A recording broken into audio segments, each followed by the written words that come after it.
మేడ రఘునాథ్ రెడ్డి గారు ముగ్గురు కూడా ముఖ్యమంత్రి జగన్మోహన్ రెడ్డి గారు ఇచ్చిన బీఫామ్స్తో ఈరోజు రాజ్యసభ ఎన్నికలకి నామినేషన్ వేయటం జరిగింది. ఇప్పుడే కాదు, గత 2 దఫాలుగా వైఎస్ఆర్ కాంగ్రెస్ పార్టీ అధికారంలోకి వచ్చినప్పటి నుంచి ఇప్పటి వరకు జరిగిన రాజ్యసభ ఎన్నికలు కానివ్వండి, రాష్ట్రంలో ఏ ఎన్నికలు జరుగుతున్నా కూడా గౌరవ ముఖ్యమంత్రి గారు ఒకటే బీసీలకి, దళితులకి అత్యధిక ప్రాధాన్యత ఇస్తూ చరిత్రలో ఎప్పుడూ లేని విధంగా గతంలో జరిగిన రాజ్యసభ ఎన్నికల్లో ఒక మత్స్యకారుని పార్లమెంటు మెట్లెక్కించిన ఘనత మన ముఖ్యమంత్రి జగన్మోహన్ రెడ్డి గారు. ఒక శెట్టిబలిజ నాయకుడిని పార్లమెంటు మెట్లెక్కించిన ఘనత మన ముఖ్యమంత్రి జగన్మోహన్ రెడ్డి గారు. ఈరోజు ఒక దళిత నాయకుడిని, దళిత శాసనసభ్యుడిని, పార్టీకి ఫస్ట్ నుంచి అండగా నిలబడిన ఒక దళిత నాయకుడిని గొల్ల బాబురావు గారిని పార్లమెంటు మెట్లు ఎక్కించబోతున్న ఘనత కూడా గౌరవ ముఖ్యమంత్రి జగన్మోహన్ రెడ్డి గారిది. తప్పకుండా ఏ విధంగా అయితే బీసీలకి, దళితులకి, మైనార్టీలకి, గిరిజనులకి అత్యధిక ప్రాధాన్యత ఇస్తూ పదవుల్లోనే కాదు అన్ని అభివృద్ధి సంక్షేమ పథకాల్లో కూడా ప్రాధాన్యత అత్యధిక శాతం మేలు చేసే విధంగా చేస్తున్న గౌరవ ముఖ్యమంత్రి గారు తప్పకుండా రాబోయే ఎలక్షన్స్లో, ఈ రాజ్యసభ ఎలక్షన్స్లో ముగ్గురు అభ్యర్థులను కూడా మా నాయకుడు గౌరవ ముఖ్యమంత్రి ఇచ్చిన అవకాశం మీద తప్పకుండా విజయం సాధిస్తాము.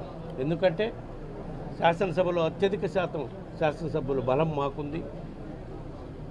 తప్పకుండా ముగ్గురు రాజ్యసభ సభ్యులను కూడా ఈ జరగబో ఎన్నికల్లో తప్పకుండా విజయం సాధిస్తామని చెప్పి సందర్భంగా తెలియజేసుకుంటూ, అదేవిధంగా రాబోయే ఎన్నికల్లో కూడా తప్పకుండా రాష్ట్రం గత 5 సంవత్సరాల నుంచి ఏ విధంగా గౌరవ ముఖ్యమంత్రి గారు సంక్షేమ పథకాలని, అభివృద్ధి కార్యక్రమాలని అమలు చేస్తూ ముందుకు తీసుకుపోతూ ఉన్నారో అవన్నీ రాబోయే రోజుల్లో కూడా రాష్ట్ర వ్యాప్తంగా ప్రజలకి చెందాలి అంటే మళ్ళా ఈ రాష్ట్రానికి గౌరవ ముఖ్యమంత్రిగా జగన్మోహన్ రెడ్డి గారే కావాలి అని ఈ సంక్షేమ పథకాలు, ఈ అభివృద్ధి కార్యక్రమాలన్నీ పొందుతున్నాం ప్రజలంతా కోరుకుంటున్నారు. కాబట్టి తప్పకుండా రేపు జరగబో సార్వత్రిక ఎన్నికల్లో మళ్ళా ఈ రాష్ట్రానికి గౌరవ ముఖ్యమంత్రి జగన్మోహన్ రెడ్డి గారే ముఖ్యమంత్రి అవుతారు. ఆ విధంగా మేము కూడా మా పాత్ర రాష్ట్ర వ్యాప్తంగా అన్ని నియోజకవర్గాల్లో తిరిగి వైఎస్ఆర్ కాంగ్రెస్ పార్టీ అభ్యర్థులకి విజయానికి కృషి చేస్తామని చెప్పి ఈ సందర్భంగా తెలియజేసుకుంటున్నాం. Thank you.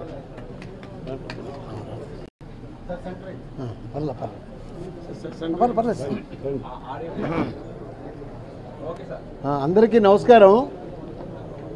ఈ రోజున రాష్ట్ర గౌరవ ముఖ్యమంత్రి పేదల పెన్నిధి శ్రీ జగన్మోహన్ రెడ్డి గారి యొక్క ఆశీస్సులతో రేపు జరగబోయేటువంటి రాజ్యసభ ఎన్నికల నామినేషన్స్ పెద్దలు గౌరవనీయులు శ్రీ వైవి సుబ్బారెడ్డి గారు, పెద్దలు మేడ రఘునాథ్ రెడ్డి గారు, నేను ముగ్గురు కూడా ఈరోజు నామినేషన్స్ వేయటం జరిగింది. నేను ఒకే ఒక విషయం ఈ సందర్భంగా చెప్పదలుచుకున్నాను. రాష్ట్రంలో నిజంగా సమసమాజం కోసం, పేద వర్గాల అభ్యున్నతి కోసం, బీసీలు, ఎస్సీలు, ఎస్టీలు, మైనారిటీల కోసం ఎంతవరకు ముందుకెళ్లాలన్నా, లేకపోతే ఏ విప్లవం తీసుకురావాలన్నా, ఒక చరిత్ర సృష్టించాలన్నా ఈ రాష్ట్రంలో ఎవరి తరం కాదు, కానేరదు. అది కేవలం జగన్మోహన్ రెడ్డి గారు లాంటి గొప్ప ఒక సంస్కర్త, ఈ పేద వర్గాల కోసం పుట్టినటువంటి ఒక కారణ జన్ముడిగా, ఒక సంస్కర్తగా చేస్తున్నటువంటి అనేక ఈ యొక్క కార్యక్రమాల్లో భాగంగానే నాలాంటి ఒక సామాన్యమైన వ్యక్తిని, దళిత సామాజిక వర్గాలకు చెందినటువంటి నాలాంటి వ్యక్తికి కోట్లాది రూపాయలు ఇచ్చిన నిజంగా దొరకనటువంటి రాజ్యసభ పదవి నాలాంటి వ్యక్తికి వారు నామినేట్ చేశారంటే ఇదే ఒక ఉదాహరణ. రాష్ట్రంలో ఉన్నటువంటి పేద వర్గాలు, దళితులు, బీసీలందరికీ కూడా నేను ఒక విజ్ఞప్తి చేస్తున్నాను. జగన్ గారి నాయకత్వంలో ఈ పేద వర్గాలు, బీసీలు, ఎస్సీలు, ఎస్టీలు అందరూ కూడా ఖచ్చితంగా ఆర్థిక రంగం కానీ, రాజకీయ రంగం కానీ, సామాజిక రంగం కానీ ఎన్నో రంగాల్లో ఇప్పటికే విప్లవాత్మకమైనటువంటి కార్యక్రమాలు తీసుకొచ్చినటువంటి ఘనత గౌరవ ముఖ్యమంత్రి గారిది. కానీ ఈరోజు మాలాంటి ఇది నిజంగా సార్వత్రిక ఎన్నికలకు ముందు జరిగేటువంటి రాజ్యసభ ఎన్నికల్లో మేము విజయ డంకా మోగించి సార్వత్రిక ఎన్నికలకి ఒక నాందిగా దీన్ని మనం తీసుకుని సార్వత్రిక ఎన్నికల్లో 175 సీట్లకి 175 సీట్లు గెలుస్తాం, రాష్ట్రంలో ఒక చరిత్ర నిజంగా సృష్టిస్తామని చెప్పి మీ ద్వారా రాష్ట్ర ప్రజలందరికీ కూడా నేను విజ్ఞప్తి చేస్తూ తప్పనిసరిగా ఇలాంటి నాయకుడిని మళ్ళీ మనం అందరూ రాష్ట్ర ప్రజలందరూ కూడా నాయకులందరూ కూడా ఒక్కసారి అర్థం చేసుకోవాలి. ఈ సందర్భంగా ఒక్క విషయం మాత్రం చెప్పదలుచుకున్నాను. టీడీపీ నాయకుడు చంద్రబాబు నాయుడు గారికి మా ముఖ్యమంత్రి జగన్మోహన్ రెడ్డి గారికి తేడా. టీడీపీ నాయకుడు చంద్రబాబు నాయుడు గారు ఏం చేశారు?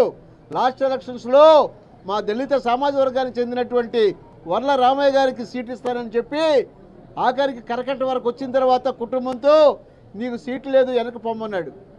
ఆఖరికి ఆయన సొంత సామాజిక వర్గానికి చెందినటువంటి ఒక ఆడిటర్ అయినటువంటి కనకమేడల రవీంద్ర కుమార్ని వారు రాజ్యసభ పంపించి ఈ రాష్ట్రంలో ఉన్నటువంటి పేద వర్గాలకి ఆయన చేసినటువంటి అవమానం నిజంగా ఈ రాష్ట్ర ప్రజలు ఎప్పుడు కూడా మర్చిపోరు. నేను ఒకటే మీ ద్వారా రాష్ట్ర ప్రజలందరికీ నేను తెలియజేయాలనుకుంటున్నాను. తప్పనిసరిగా ఈ పేద వర్గాల్లో ఉన్నటువంటి మా దళితులు ఇలాంటి చంద్రబాబు నాయుడు నమ్మితే మనకి నట్టేట ముంచేస్తాడని చెప్పి ఈ యొక్క సమావేశం ద్వారా రాష్ట్రంలో ఉన్నటువంటి పేద వర్గాలందరికీ కూడా నేను విజ్ఞప్తి చేస్తూ తప్పనిసరిగా మా పెద్దలు చెప్పినటువంటి విధంగా మాకున్నటువంటి సంఖ్యాబలం ప్రకారం 3 సీట్లు 3 రాజ్యసభ మెంబర్లు గెలిచి తొందరలోనే రాజ్యసభలో మేము ప్రమాణం చేసేటువంటి రోజు అది తొందరలో ఉంది. దాని తర్వాత రాష్ట్రం అంతా మొత్తం తిరిగి ఈ వైఎస్ఆర్ పార్టీ చేస్తున్నటువంటి అద్భుతమైనటువంటి సంక్షేమ అభివృద్ధి కార్యక్రమాలని మేమందరికీ కూడా మేము వివరించి రాష్ట్రంలో ఉన్నటువంటి అన్ని సీట్లు గెలుచుకునేటువంటి విషయంలో మేము ముందుంటామని మీ ద్వారా ప్రతి ఒక్కరికి తెలియజేసుకుంటున్నాను.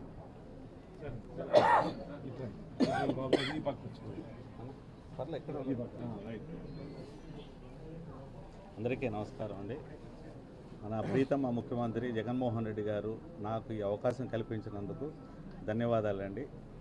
అలానే జగనన్న గారి పార్టీ ఆశయాలకు అనుగుణంగా పనిచేస్తాను. అలానే రాబోయే ఎలక్షన్స్లో వైసీపీ అత్యధిక మెజారిటీతో ఎక్కువ స్థానాలు గెలిచి మళ్ళా జగనన్నే సీఎం కావాలని మేమందరం కూడా కష్టపడి పనిచేస్తాము. అలాగే రాష్ట్ర అవసరాల కోసంగా మేము ముగ్గురం కూడా గెలిచి భవిష్యత్తులో రాష్ట్ర అవసరాలు ఏదున్నా కూడా మేము కష్టపడి పనిచేసి రాష్ట్ర అవసరాల కోసం వర్క్ చేస్తామని విన్నవించుకుంటున్నా. ధన్యవాదాలు.